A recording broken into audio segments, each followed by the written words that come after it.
안녕하세요. 5분 특강 강의 조남철 세무사입니다. 이번 시간에는 자녀에게 현금 5억을 무상으로 증여하는 방법에 대해서 알아보도록 하겠습니다. 지금 세법에서 기준으로 자녀에게 5억을 증여하게 되면요, 세금이 얼마 정도 나올까요? 5억에서 증여공제 5천만 원을 뺀 4억 5천이 과표가 되고요. 4억 5천에 세율 20%가 적용이 됩니다. 그러면 9천만 원 정도가 나오고요.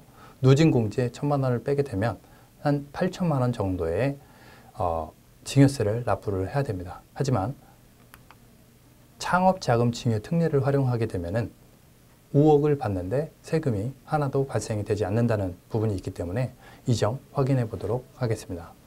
자, 창업자금 증여 특례이기 때문에 자녀가 창업을 해야지 가능한 증여공제입니다. 지원 대상은요, 18세 이상의 거주자가 60세 이상의 부모로부터 창업자금을 증여받는 경우입니다.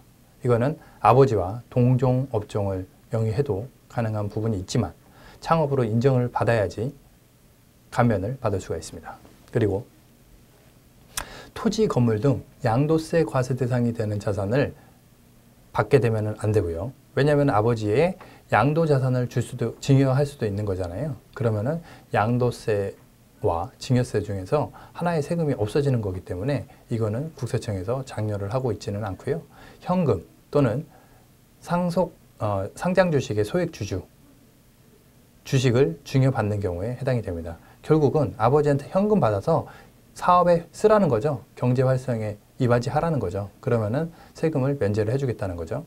창업자금 사용 요건이 있는데요. 1년 이내에 자금을 받고 증여받은 날로부터 1년 이내에 창업을 해야 되고요. 그리고 2020년부터는 이게 2년 이내로 변경이 됩니다. 그리고 창업자금 증여받은 자가 3년이 되는 날까지 자금을 모두 사용을 해야 됩니다. 3년이 되는 날까지. 하지만 이 부분도 내년부터는 4년으로 변경되니 참조를 하시고요. 창업자금을 사용을 했으면 그 사용명세서를 관할 세무서장에게 또 제출해야 되는 의무가 있으니까 이 점 유의하셔야 되겠습니다. 그리고 지원 내용을 보게 되면요, 증여세 과세가액에서 5억을 공제를 해줍니다. 5억을 공제해 준다는 것은 5억까지 세금이 없다는 것이고요. 추가되는 금액에 대해서 30억까지 10%로 세율이 과세가 됩니다. 자, 10% 세율이라고 하게 되면은 30억을 받는데 10%다. 왜냐면은 우리가 과표가 1억, 5억, 10억, 30억 구간으로 10%, 20%, 30%, 40%, 50%로 올라가는데 이 세율을 단일 세율 10%로 매겨준다는 거예요. 심지어 신규 고용 인원이 10명이 넘어가게 되면 50억까지도 증여에 대해서 그 증여세 저율과세를 적용하기 때문에 굉장히 유리한 제도로 활용을 할 수가 있고요.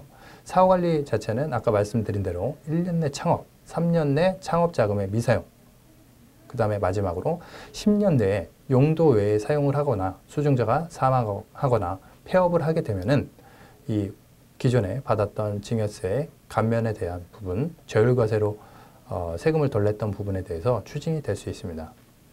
그리고 7월 25일 날 세법 개정안으로 들어온 것은 뭐가 있냐면요, 업종 확장이 되었는데요. 2020년부터 번역, 통역 서비스, 경영 컨설팅, 콜센터, 텔레마케팅 서비스 등 97개 업종이 추가되었으니까요. 해당 업종을 영위하고 있다고 하게 되면은 창업자금 증여 특례를 검토해 보시면 좋을 것 같습니다. 이상 5분 특강 강의 조남철 세무사였습니다. 감사합니다.